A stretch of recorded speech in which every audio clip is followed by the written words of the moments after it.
At our show sponsor, BetMGM, Houston is the favorite to win the national title. Houston is 6-1. Do you see it that way, that the Cougs with Kelvin Sampson should be the favorite to win the national championship, the most likely team, in your opinion, to win the title? No, I don't. I love them for a Final Four play. Here's why. They are an elite defensive team. They're not as an elite offensive rebound team as we were last year, but they're an elite defensive team. They have, when I talk elite, like they are the top 3 in the country. They make you feel them on every play. They make everything a battle. They've got great length, athleticism, versatility. That obviously travels. That's a cliche, but it is true. They can score, though, as opposed to teams in recent vintage that were the Cougars. They can score. Marcus Sasser's an All-American guard. Jarace Walker he's a freshman of the year candidate. You've got great Tremont Mark. They've got guys all over the perimeter that can score, and they're a really, really good team. I will say this: they're going to be a 1 seed, which 1 seeds statistically get to the Final Four much higher than any other seed, and it does have an advantage. It's almost like a 50%. You'd see a 1 seed versus any other seed get in there. They may be the 1 overall seed, which helps them as well. They are playing in Houston as the Final Four. I think that's a motivating factor beyond anything else, and they have had recent success in the tournament. Granted, Sasser was hurt last year, as was Tremont Mark, and as I mentioned, the freshmen weren't there. Jamal Shedd was there, Coach Kelvin Sampson. There's some institutional knowledge as the runs they've made in recent years. So I love them to get to the Final Four. My problem with them is when you play other teams at the highest level, which, bear in mind, they try to challenge themselves in the non-conference, but it's not easy. They're playing in the American. They were hard. They've been more challenged than I thought in the American. Bear in mind, they lost to Temple at home, which was one of the more shocking losses of the season. And they've been pushed a little bit, and I thought they'd just be blowing teams out like they were early in the year. They lost to Alabama at home, no shame in that. But they didn't play a very strong non-conference strength of schedule. They beat those teams that they beat. A win over Virginia is good. My point is when they play the highest level teams, their margin for error is not that high because again, they play at a slow pace. They don't offensive rebound. They don't get the free throw line a ton. So they don't manufacture points the same way they used to in recent years. I like them being able to get there on the defense and their toughness and their shot making. But when they play the other best teams in the country, I think you have to be more balanced. I think you have to offer more than they do right now. Overall. So I do think, free throw line, they rebound the ball offensively very well. I don't think they do enough to beat those teams, to win it all, to be that favorite, to lay that price. I think there's better money out there. So Dalen, okay, obviously begs the natural follow-up question. You don't think Houston should necessarily be the favorite, or at least you don't think they're the most likely team. I think a lot of people would agree with you. It's kind of weird to see a school like Houston, kind of like Gonzaga in recent years, where it's like, are they really the most likely team? My problem with the second tier, though, it's like, all right, it's Purdue. Here's Matt Painter, who's never been to a Final Four in about 900 chances. Here's Rick Barnes in Tennessee. Barnes been to 1 Final Four in about 30 years, and it was with Texas like 20 years ago. Unproven teams, Arizona, new coach has never been there. Like, who would you go with from that second tier, maybe as the most likely team to win if it's not Houston? So I think you danced around the team that I think in that next tier that is there. And I don't think it's even really a next tier. I think these teams are all kind of clustered together.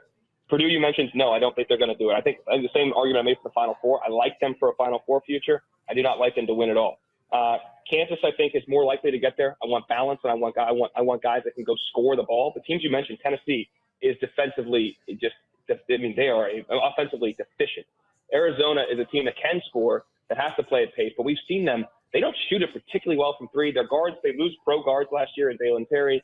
Not my namesake, but spelled it the same way. Guy killed me, by the way. I've been correcting people by name for my entire life, and then Dalen comes on the scene. That was not helpful. And Benedict Mathurin, you lose those guys. They haven't really replaced them with guys that are of that ilk. I like Alabama. I think Alabama can score. They play modern basketball in terms of they got a lottery pick in Brandon Miller, top 5 pick. They've got other solid guard play, transfers in from different places. They've got other freshmen that can really play. Charles Bediako gives them great rim protection on the defensive end. Despite that shellacking they took at the hands of Oklahoma 2 weekends ago, they are not that team. They are the team that hung 42 on Houston, the team we just talked about, and beat Houston. That's the Alabama team that I think can perform at the highest level. I want teams in the top 20, top 15, ideally top 10 offensive and defensive efficiency against quality opposition. I think Alabama is that team, and you can get them at plus 1,000, plus 1,100 in different books.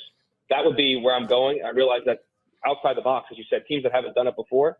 But bear in mind, man, the Blue Bloods are not the Blue Bloods anymore. Yeah, I'm not betting Kentucky. I ain't betting Duke. I'm not betting North Carolina. Kansas, maybe.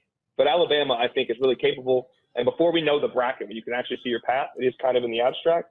But the Crimson Tide have everything that I would want in a team that could win a national championship. So there's a couple conferences undetermined. Like we know Alabama's probably going to win the SEC. We know Purdue's almost definitely going to win the Big Ten. The Big 12, and you mentioned it, betting on Iowa State. Last couple of games just wide open right now with Kansas beating Texas Monday night. So Texas and Kansas are your co-favorites in that market with Iowa State right behind them. Then a big gap to some of the other teams, Kansas State behind them. In about a minute here, what's your best guess? Who do you think wins the Big 12 regular season? About 2 weeks ago, I put money on K-State and Kansas. At the time, Kansas State was plus 250, and I got Kansas at plus 225. Texas was the favorite, but I didn't like their road schedule. Now, they went and beat Kansas State. The Wildcats won last night. I think they're pretty much out. I do think Kansas ultimately is going to do this. I think there's institutional knowledge there that matters, but there are guys that won a national championship last year, and Jalen Wilson, Juwan Harris in particular, were two key cogs on that team.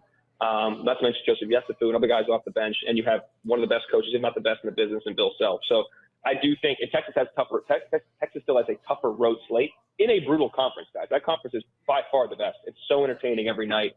So I did put my money on Kansas. That number has come down a little bit as it's been a little less competition at the top now. I think those two teams haven't separated, but they seem most likely to be able to win. But I like KU overall, and I think KU also could get themselves to a Final Four. When Jalen Wilson gets help, they're great. When he scores over 25, they're 3-3. When he doesn't, they're 16-2. Other guys have to want to step up. Juwan Harris has to want to shoot it. Kevin McCullough has to want to make plays, and this team can be very, very good. And defensively, they're versatile and very good as well. So I think KU ultimately is the team that's going to win that Big 12.